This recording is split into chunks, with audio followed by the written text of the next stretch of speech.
여러분 안녕하십니까? 뉴스투데이 제주입니다. 6.13 지방선거가 이제 한 달 앞으로 다가왔습니다. 더불어민주당 문대림 예비후보가 선거사무소 개소식을 열고 본격적인 새몰이에 나섰습니다. 김찬년 기자입니다. 치열한 당내 경선을 뚫고 더불어민주당 제주도지사 후보가 된 문대림 예비후보. 경선 한 달 만에 대규모 선거 캠프를 꾸리고 본격적인 새몰이를 시작했습니다. 제주가 이번 선거 격전지로 꼽히면서 민주당 중앙당에서도 당대표 등 현역 의원 10여 명이 참가해 힘을 보탰습니다. 문재인 대통령과 함께 호흡을 척척 맞춰서 평화의 섬 제주도를 비약적으로 발전시킬 후보가 누구겠습니까, 여러분? 문대림 후보는 제2공항을 원점 재검토하고 난개발을 막기 위해 환경총량제와 계획 허가제를 시행하겠다는 핵심 공약을 발표했습니다. 특히 이명박 박근혜 정부의 개발과 자본이 아니라 문재인 정부의 환경과 사람이 중심이 되는 제주를 만들겠다며 지지를 호소했습니다. 이명박근혜를 선택한 사람과 김대중, 노무현, 문재인을 선택한 사람 누구를 택하시겠습니까, 여러분? 문대림 후보를 끝으로 모두 5명의 예비 후보가 선거 캠프 구상을 마치면서 차기 도지사 자리를 놓고 벌이는 선거전이 더욱더 치열해질 것으로 보입니다. MBC 뉴스 김찬년입니다. 제주판 드루킹 의혹과 관련한 후보 간 다툼이 법적 분쟁으로 번지고 있습니다. 무소속의 원희룡 제주도지사 예비후보는 어제 기자회견을 열고 더불어민주당 문대림 예비후보에게 유리한 기사에 댓글 추천수가 비정상적으로 늘어난 부분에 대해 전문가 검토를 마치고 오늘 검찰에 고발하기로 했다고 밝혔습니다. 한편 문 후보 측이 제기한 관광협회 직원의 선거운동 의혹에 대해서는 자영업자인 협회 회원사의 일뿐이라고 해명했습니다. 제2공항 건설 계획과 관련해 도지사 후보별로 의견이 엇갈리는 것으로 나타났습니다. 도내 21개 시민단체로 구성된 제주 제2공항 반대 범도민 행동이 도지사 예비후보 5명에게 질의한 결과 더불어민주당 문대림 예비후보와 녹색당 고은영 예비후보는 원점 재검토를, 무소속 원희룡 후보는 사전 타당성 재검토 용역 결과에 따르겠다고 답했습니다. 범도민 행동은 그러나 자유한국당 김방훈 예비후보와 바른미래당 장성철 예비후보로부터는 답변이 오지 않았다고 밝혔습니다. 올해산 마늘 수확이 예년보다 일주일가량 앞당겨 시작됐습니다. 병해충으로 상태가 좋지 않자 고육지책으로 수확을 서두르는 건데 육지부 생산량까지 증가해 가격 하락이 우려됩니다. 이소현 기자입니다. 마늘 주산지로 유명한 서귀포시 대정읍. 마늘 이파리가 새카맣게 변했습니다.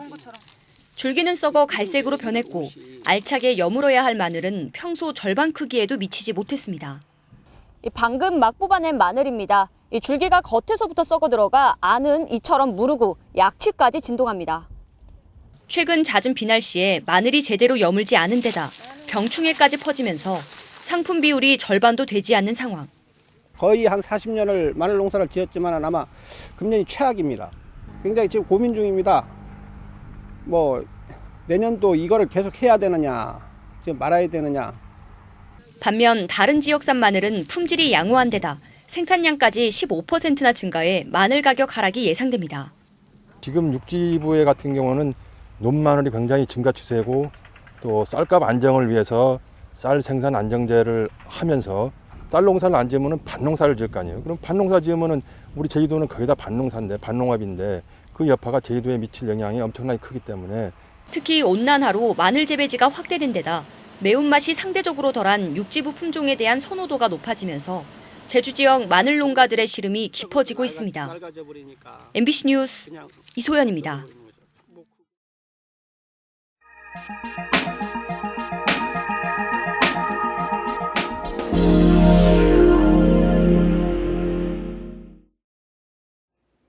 봄철 채소 가격의 널뛰기가 이어지면서 소비자와 농민들의 시름이 깊어지고 있는데요.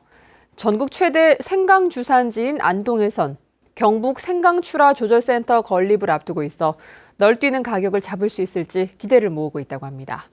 안동 MBC 엄지원 기자입니다. 요즘 금자로 불린다는 감자는 도매 시장에서조차 구경하기가 쉽지 않습니다. 올봄 냉해 탓에 봄감자의 수확량이 줄고 출하 시기가 늦어지고 있기 때문입니다. 감자 도매 가격은 20kg 기준 11만 원을 호가해 지난해보다 최대 3배 가까이 뛰었습니다. 다른 시설 재배 작물들도 사정은 비슷합니다. 지금 꽃샘추위 때문에 감자뿐만 아니라 딸기도 딸기, 그다음에 이제 참외, 수박, 모든 작물들이 피해를 많이 봐가지고 가격대도 지금 많이 올랐다고. 양파는 정반대입니다. 지난해 높은 시세로 인해 재배 면적이 늘고 저장 양파까지 시장에 풀리면서 반토막 수준으로 가격이 폭락했습니다. 파종이 한창인 생강도 심상치 않은데 지난해 시세 급등으로 전국 생산량의 절반을 차지하는 경북 북부권의 씨생강 신청량이 크게 늘었습니다. 작년 대비해서 전체적으로 봤을 때 종강 신청량이 약 한 20% 정도 는 걸로 지금 파악되고 있습니다. 인근의 영주나 예천 지역도 마찬가지인 걸로. 요동치는 생강 가격을 잡기 위해 전국 최대 규모의 저장 시설을 갖춘 생강출하조절센터가 올해 안동에 들어섭니다. 계약 재배를 통해 농가와 재배 면적을 조정하고 수확 후 전량 수매해 시장 상황에 맞춰 출하 물량을 조절합니다. 생산자는 출하 홍수 출하로 인한 가격 하락에 이제 그런 걸 방지를 하고 소비자는 안정적인 이제 가격 조정이 가능하게 되겠습니다. 산지 중심의 수급 조절 시스템 구축이 반복되는 농산물 가격 널뛰기를 막는 대안이 될 수 있을지 관심이 모아지고 있습니다. MBC 뉴스 엄지연입니다. 친환경 농법 가운데 닭 농법도 있다는 사실 아십니까? 닭을 이용해 잡초와 해충을 제거하는 방법인데 농약이나 사람을 쓰는 것보단 훨씬 안전하고 농가 소득에도 보탬이 되고 있다고 합니다. MBC 충북 김영일 기자입니다.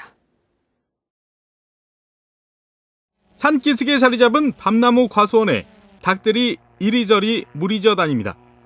뜯어먹고 쪼아먹고 뺏어먹고 부지런히 잡초를 먹어치웁니다. 풀이 자라면 닭들이 뜯어먹어 이 과수원에선 따로 제초 작업을 할 필요가 없습니다. 제초제를 뿌리는 대신 닭들을 풀어놨더니 벌레까지 잡아먹어 해충도 사라졌습니다. 퇴비도 그렇고 제초도 그렇고 해충 제거도 그렇고 별도로 비용이 들어가야 되는 부분인데 그런 부분은 이제 닭이 해결해 주다 보니까 이 밤나무 농장에서 풀을 뜯는 이른바 제초용 닭은 1000여 마리. 산속을 뛰어다니며 풀을 먹고 자란 닭과 건강한 닭이 낳은 계란은 대도시 소비자들에게 직거래로 판매됩니다. 친환경 임업과 축산업을 결합한 산지한계 시스템입니다. 산림당국은 최근 연구를 통해서도 방목된 닭과 밤의 품질이 다른 지역보다 우수한 것이 확인됐다며 산림지역을 중심으로 이 시스템을 단계적으로 확대할 계획입니다. 농약을 사용하지 않는 복합 영농이 농가의 새로운 소득원으로 자리 잡아가고 있습니다. MBC 뉴스 김영일입니다.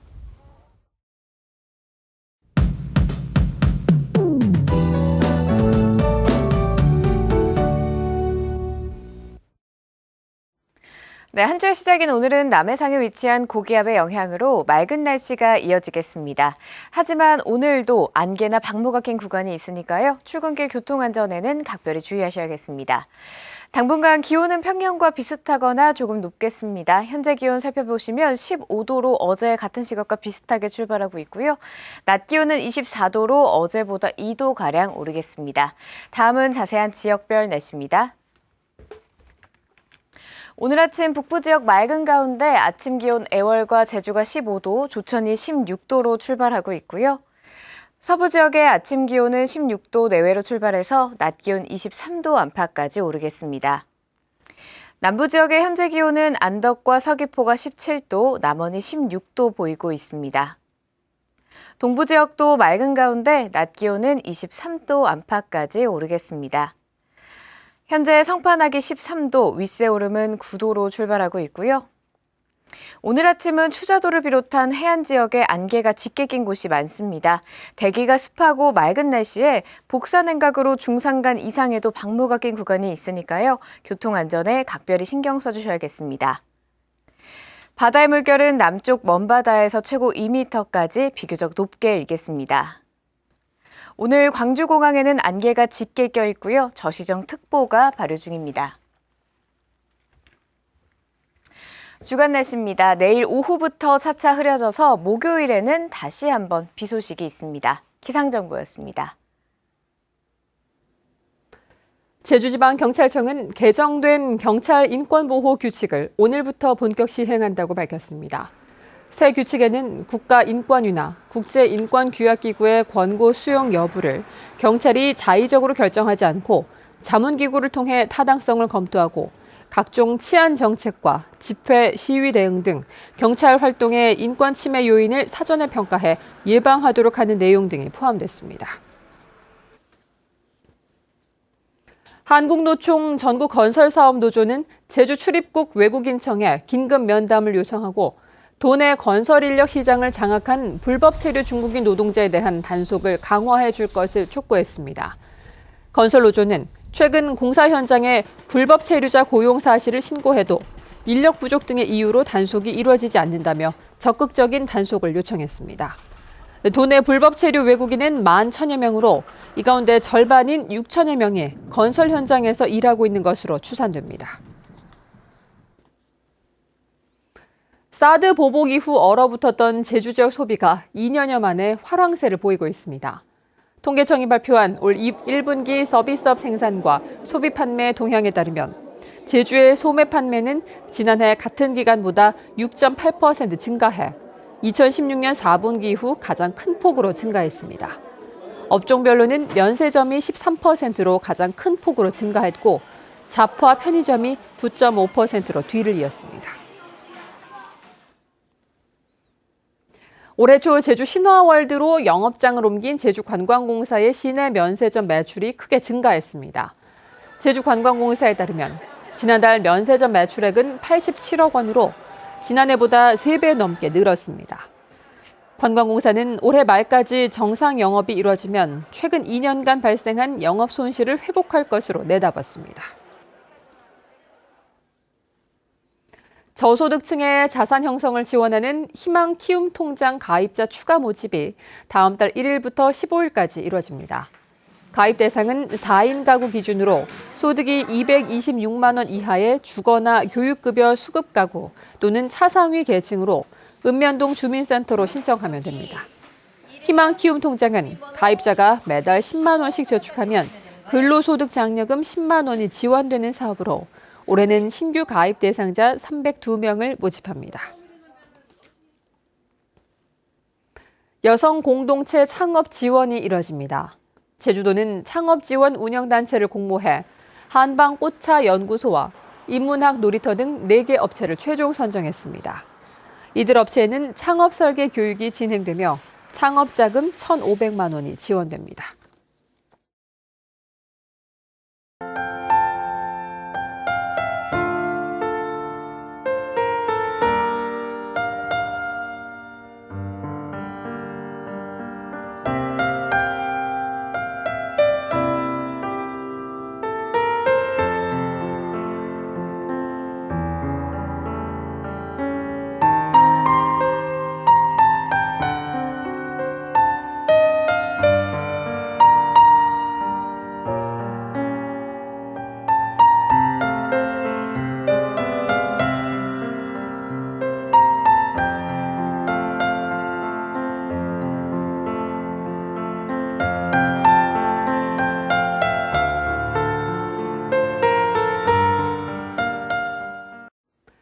뉴스투데이 제주였습니다. 여러분 고맙습니다.